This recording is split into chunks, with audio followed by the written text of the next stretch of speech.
Diamant 4, Heartstuck 51% winrate. Quand je dis Heartstuck, c'est pas négatif forcément. On est forcément tous un Heartstuck un jour ou l'autre. Moi aussi, je suis Heartstuck MDR.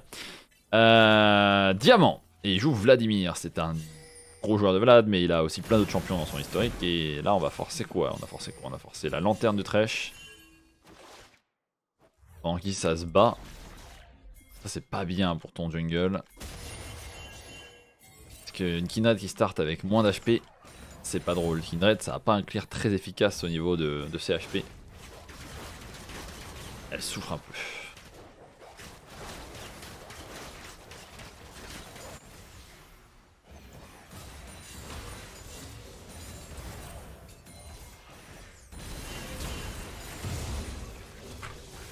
Nani the fuck. Nani the fuck. Je dois coacher un mec, c'est du diamant 4, on n'est pas en silver 4. Hein.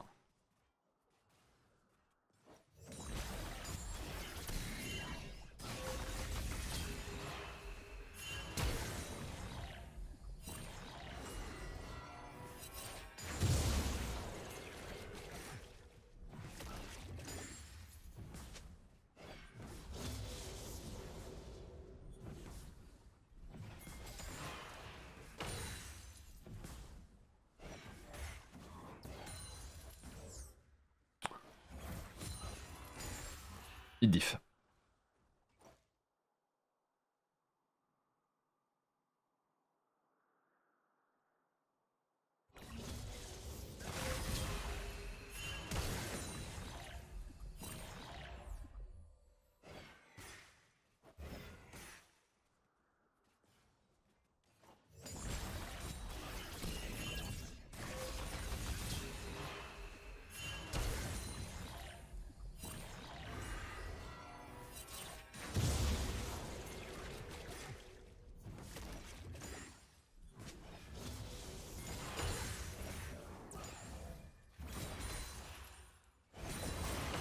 Diamant 4.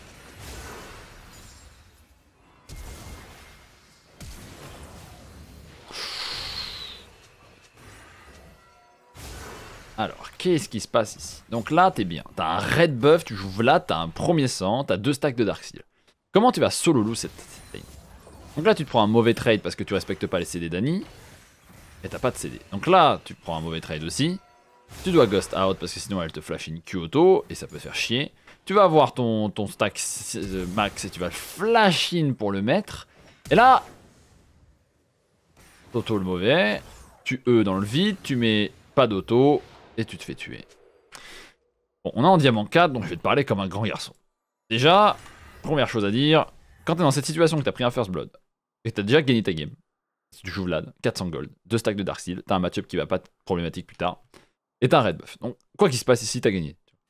Donc, déjà, jouer agressif, c'est possible, mais faut être bon. Tu peux agresser dans ces cas-là. Tu peux essayer de punir. Tu vois, si t'attends genre, juste au long terme, c'est bien. Mais regarde, 0 CD, Annie te court dessus, full CD. Donc là, c'est un fondamental de mid lane. C'est tu viens de Q, tu viens de E, tu viens de Z avant. Respecte une demi-seconde plutôt que prendre 300 HP juste pour last hit un creep caster. Parce que même en diamant 4, on va faire cette erreur de vouloir sacrifier 300 HP pour prendre un creep caster. Et là, le trade back malheureusement ne peut pas être bon. Parce que t'affrontes une Annie qui a son Q toutes les 3 secondes et qui en plus de ça joue Aerie, donc elle a un excellent 1v1. Et là, même là, t'es toujours fine parce que t'as perdu ton ghost, mais 1, tu peux crash ta wave tranquillement. 2, si la Annie t'empêche de crash ta wave, tu peux la tuer. Là, tu vas flash in Q, mais même si elle se shield pas, il aurait fallu mettre une auto. Et le shield, il fait quoi, 70? Ouais, 70. Et il a 84. Donc il aurait survécu, même avec ça, il aurait survécu. Et là, tu te fais flash in et tu respectes pas la 3e fois d'affilée les CD. Les CD, oui ta flash in c'est pas passé, et bah tant pis. Non pas que tu vas pas pouvoir la tuer derrière, parce que si elle veut te flash in elle va crever, mais tu peux juste respecter après avoir fait ça, tu recules, t'as mis ton auto, tu recules et tu joues spacing, et t'oublies pas qu'elle peut te flash in et te tuer.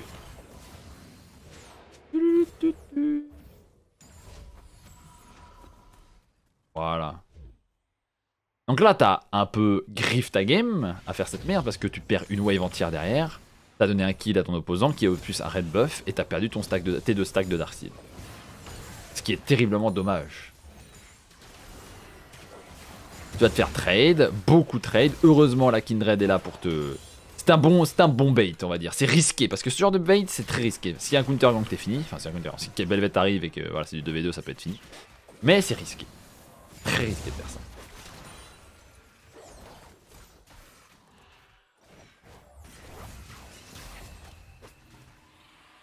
Parce que si tu ne fais pas gank ici... Ah, si tu ne fais pas gank. Si ça ne tue pas Annie ici, t'as perdu. Genre, tu ne peux plus rien faire dans ta lane. Heureusement, ça tue, donc tu vas push. Tu vas crash cette wave. Tu sais très bien comment ça se passe. Et là, faut reset, mon grand. Je sais que t'as envie de rester parce que t'as pas beaucoup de gold. Et là, ça ping les larves, mais il faut reset. T'as pas le droit de rester. Parce que même si tu restes, qu'est-ce que tu vas faire, genre? Vous allez vous regarder. La Kina est niveau 5 face à niveau 4, donc elle gagne le 1v1.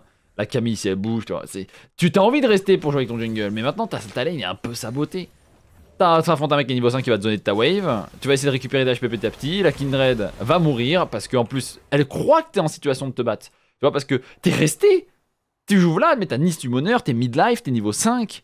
T'es pas un champion. Et à ce stade de jeu, Kindred, elle est en mode bon, bah, on est en 2v2. Moi, je suis ultra fed. C'est le moment pour moi d'abuser de ma game. Et voilà. Et c'est comme ça que la game est pas perdue, mais c'est comme ça que la game passe de free win à free lose. 1. T'as le premier sang et tu donnes le kill à Annie. 2. Tu overstay, ce qui fait que la Kindred se sent plus pissée, vu qu'elle est pas non plus en challenger, tu vois. Et elle pense que vous pouvez y faire un 2v2 alors qu'il n'y a pas de 2v2 dans cette histoire. Parce que 1, tu n'as ni la prio, 2, tu n'es pas un champion. Parce que là, tu vois, cette game elle est finie. Si 1, même si t'as pas la prio, enfin, c'est pas la prio, même si t'es pas un champion, si t'es avec elle, tu vois. Si t'es avec elle et que tu mets juste ce petit E là qui permet de tuer la Belvet, c'est fini. La game est finie. Et ce double decision making te sabote la game. Le premier, c'est donner un kill que tu n'aurais pas dû donner à la Annie. Et le deuxième, c'est de overstay. Et le troisième, alors on va dire, parce que si tu overstay, tu peux quand même overstay. C'est pas un horrible choix. C'est un choix stratégique de jouer avec son jungle et de sacrifier une partie de sa lane pour le jungle. Mais si tu fais ça que derrière, tu ne te sacrifies pas pour ton jungle, à quoi ça sert en fait? Quand je dis sacrifier, c'est que tu sacrifies ta lane, tu sacrifies une partie de ta wave et tout ça. Là, tu devais rester avec ton jungle, tu devais être le plus proche de ce fight, tu vois. Tu devais être le plus proche de cette situation. Surtout qui le montre ça, tu vois. Et là, était loin, loin, loin, loin, loin. Et c'est la Annie qui bouge en premier, c'est la Annie qui clutch le fight. Donc la Annie a un peu solo win la game ici. À la fois elle te tue et à la fois elle donne le shutdown à Belvet, ce qui fait que la Belvet ensuite est overfed. Alors que la game était finie. Top se fait solo kill avec Camille. Jungle était en 3-1 et c'était game over. Toi t'étais bien dans la partie. C'était fini. Vous avez une compo scaling, c'était fini. Mais ils vont come back. Regarde ce qui se passe à cause de ça, t'as overstay. Donc derrière, c'est leur jungle qui peut rotate. Enfin, leur jungle, c'est leur... Voilà, tout part de là. Tout part de là. Regarde à quel point ça a une conséquence massive d'avoir overstay. T'overstay, tu défends pas ton jungle derrière, tu perds ta wave, t'as pas la priorité sur un mec qui vient de base. Ce qui fait que derrière, tu ne peux absolument rien faire pour rivaliser face à la Annie. La Annie a la priorité, la Annie rotate bot, ils font un fight bot, ça fait du 3 pour 4. Enfin, c'est du 3v4. L'avantage est pour l'adversaire. Tu sers plus à rien. T'es passé de First Blood, gagner la game, free win, à je solo lose la game. Et pour le coup, c'est méchant de dire ça, mais on est en diamant, tu veux des faits pour savoir qu'est-ce qui fait que tu progresses pas ici. Là, t'as solo lose la game. Même si ta Kindred a essayé de prendre un fight alors que t'avais pas la prio, même si votre bot lane a pris un fight en 3v4 alors que t'avais pas... Ça reste tout toi qui a fait ça. T'es mort contre l'Annie alors que t'aurais pas dû mourir et qu'il y avait plein de façons de faire autrement qui étaient beaucoup plus low risk, high reward. T'avais un overstay sur les larves, mais même ça, c'est pas si grave si derrière tu joues avec ton jungle. Derrière, tu ne peux pas... Bah, le problème, c'est que même si tu restes avec ton jungle et tu donnes le kill, derrière, tu ne peux rien faire sur le fight d'après parce que la Annie a la priorité à cause du trash dans tous les cas. Mais si la Annie a la priorité à cause du trash, t'es pas low life, t'es juste sous tourelle, mais tu peux follow. Et derrière, tu base parce que t'es overstay, donc t'as envie de dépenser les gold. Mais vu que tu overstay et que t'as dépensé les gold, bah la Annie bouge. La Annie bouge. Normalement, ils sont censés être safe, mais je sais pas pourquoi ils décident de se battre parce qu'il y a un grab qui touche. Donc là, ça se bat, ça prend un kill, ça prend 2 kills. Et maintenant, la game est FF.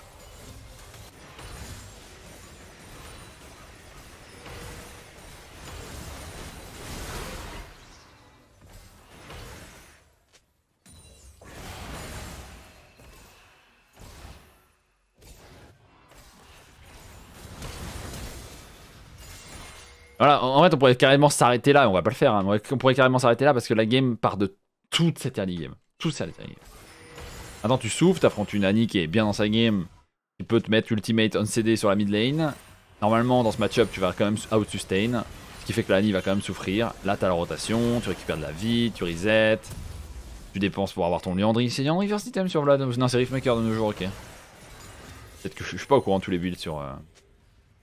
What is Lelo D4. Je suis pas au courant de tous les builds sur Vlad en ce moment. Ça varie tout le temps. Des fois c'est Cosmic First Item. Nanana. Donc là, tu reprends la priorité. Tu tapes la wave, la plate.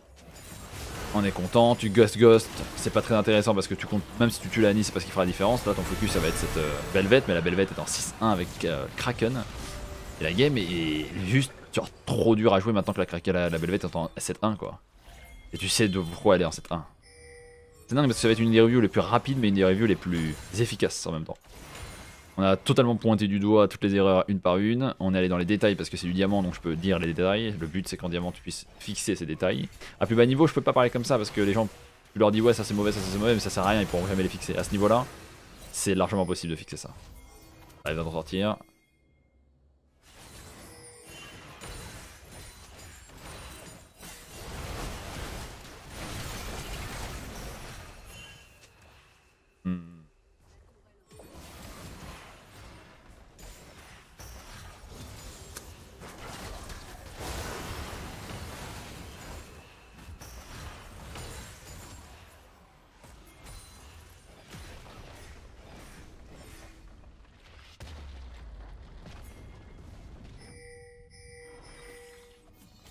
Chop, j'ai review la game de Luna en 2.16.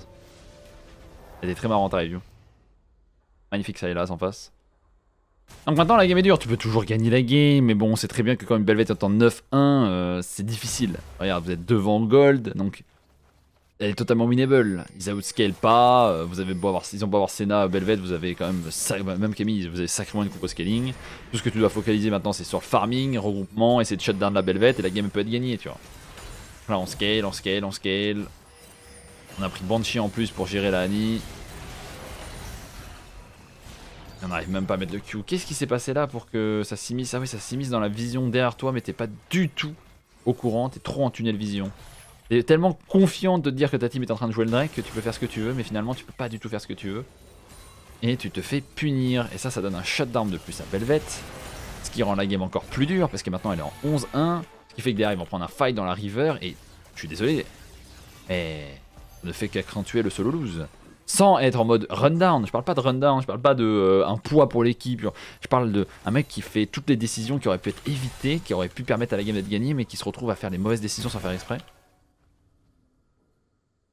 Et ce qui fait que la game est à chaque fois winnable, mais elle se transforme en lose.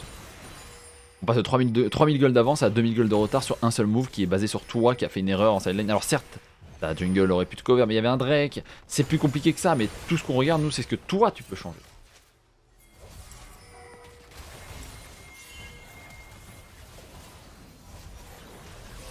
La Belvet est en train de pisser sur la game. On va faire le Nash, il n'y a pas vraiment de counterplay, c'est du 3 contre 5. Il n'a même pas pu air avec sa Kindred, ça flash out, la game est tellement difficile. 16-1, toutes les golds sur un champion, mais c'est Belvet. Et Belvet, c'est un champion de con. 192 CS à 22 minutes pour la jungle, vous inquiétez pas, c'est normal. On aime bien le rôle de jungle.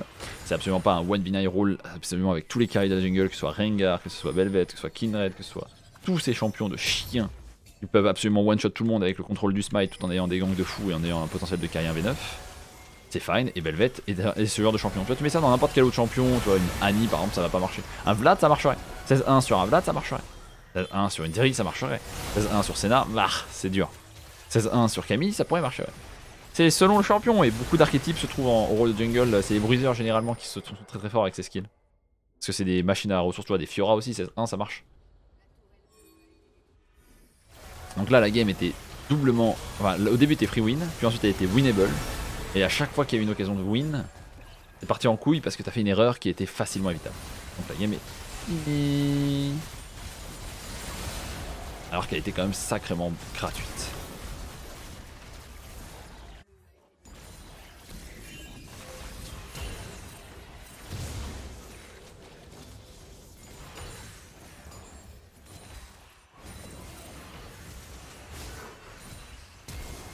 Dommage. Il y a le potentiel de Arena sur tous les carries. Oui, mais faux. Beaucoup de champions sont beaucoup plus aptes à 1v9 quand tu leur donnes des ressources que d'autres. Une Zoé peut 1v9.